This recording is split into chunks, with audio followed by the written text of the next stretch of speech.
Niaje, naitwa Rangi Pixel kutoka Dreamart Studio. Kwa mara nyingine tena leo nimekuja na video nyingine ya kufanya skin retouching. Leo nataka nieleze jinsi ya kufanya skin retouching. Hapo skin retouching ziko katika makundi mawili kwa ambao nimepani kuwafundisha. Kuna advanced frequency separation na kuna basic frequency separation. Kwa kwanza nataka tuanze na basic frequency separation, then kipindi kinachofuata tutafanya advanced skin retouching. Okay, bila kupoteza wakati.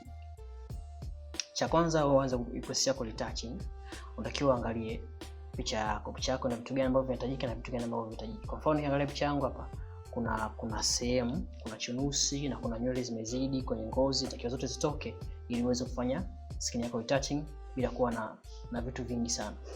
Nitaanza kufanya kutoa hizo blemishes kama ifuatavyo. Natumia hii hapa brush inaitwa page 2 hapa.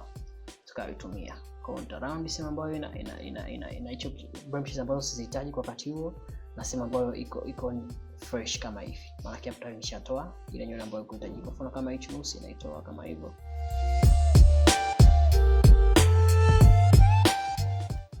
Kwa kama hivyo hapo. Ukiona sasa umeridhika na process yako ya kufanya kutoa zile chunusi na umeridhika nayo, kitendo kinachofuatia sasa hapo ni kufanya hiyo skin retouching. Okay, jinsi ya kufanya skin retouching, unatakiwa cha kwanza uduplicate layer. Usiduplicate layer, na shortcut ya kuduplicate layer ni Control J kwa ambao wanatumia Windows, lakini kwa wanaotumia Mac ni Command J. Okay, kwa sisi tunatumia Windows, hizi layer zetu natakiwa ziwe mbili. Sasa katika layer yetu ya kwanza tuna rename, hii tusisahau. Tuna rename hii hapa color na hii hapa rename texture. Okay, uzuri wa hii frequency separation inachotusaidia, inatusaidia kuseparate kati ya zile texture details za skin na nini na rangi yake. Ndio uzuri wa hii frequency separation. Tutaanza kufanya retouching kama ifuatavyo, kuifanyia sa arrange za retouching kama ifuatavyo. Layer yetu ya kwanza ya color tutaenda kwenye brayer, Gaussian brayer. Tutaiseti 4.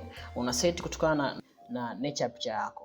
Ukizidisha namba zaidi za brayer inafanya picha yako iwe na detail zaidi, lakini ukishusha chini picha yako inakuwa iko brayer iko smooth zaidi, ila inakuwa iko smooth zaidi. Kwa hapo unachokifanya unaweza kuweka 4 au kutokana na nature ya picha yako, quality ya picha iko vipi. Kwa mimi hapa nitaseti 4 kwa sababu quality ya picha yangu kama unavyoiona.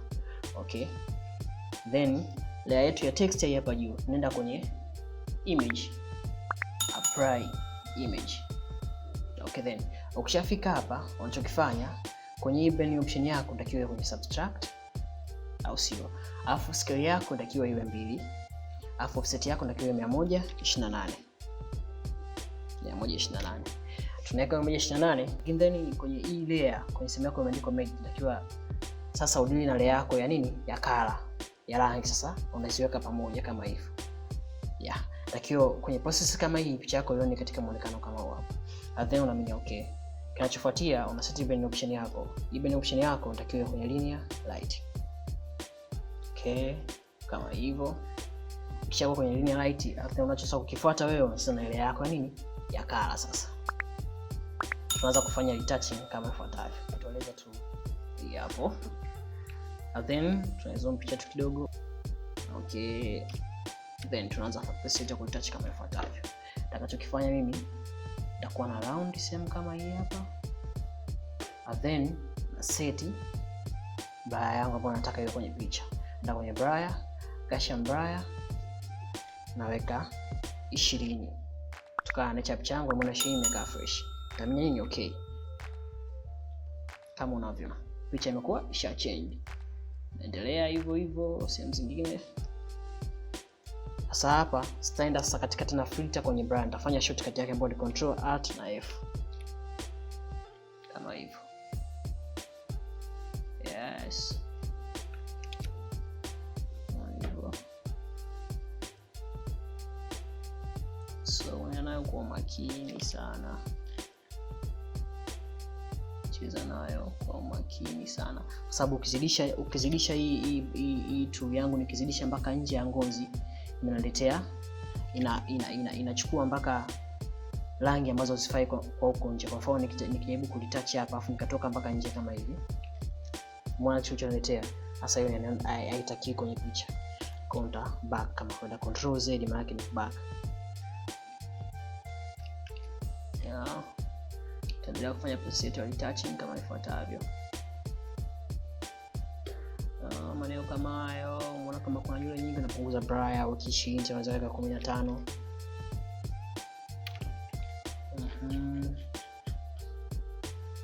Check maneno mengine kama haya hapa. Yes, kama hivyo.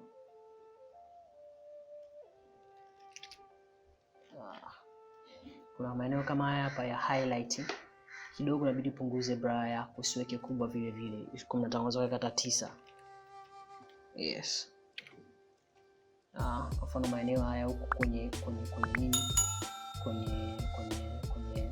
kwenye kope za macho hizi, hautakiwi uweke ile 15 na kuwa 9, ili iweze kuonekana ya tone ya mtu aliyefanya makeup iendelee kuonekana. Maana ukiweka blur kubwa zaidi, ile tone na hizi color za kwenye macho hizi hazitaonekana. Yes. Na hivyo. Simona picha inabadilika sasa, tofauti na ilivyokuwa mwanzo.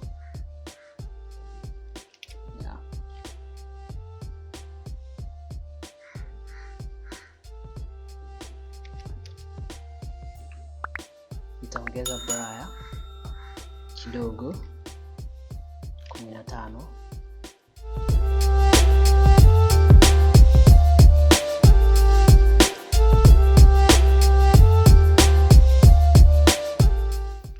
Okay, then final stage yetu tunachokifanya ni kuadd details. Na ili kuadd details takiwa menye shift control alt na e. Shift control alt na e kwenye katikati ya layer ya details na layer ya color. Ukishamenya hivyo shift control alt na e, unakuwa tayari usha-add details. Kwa unachokifanya ni kuadd layer mask. Ili hizo details uzi-apply baadhi ya sehemu, kwa mfano machoni na kwenye sehemu ambazo zinahitaji kuwekwa hiyo details. Okay, then baada ya hapo, hiyo ndio final stage yetu. Tukishafikia hatua hiyo, maana kwa mtu ambaye anafanya dodge ban atamaliza kufanya dodge ban, na pia ni somo ambalo tutalifanya kwa coming video. Lakini kwa hiyo hapo nataka tushie kwenye hiyo basic ya retouching, and then for coming video tutafanya advanced ya frequency separation.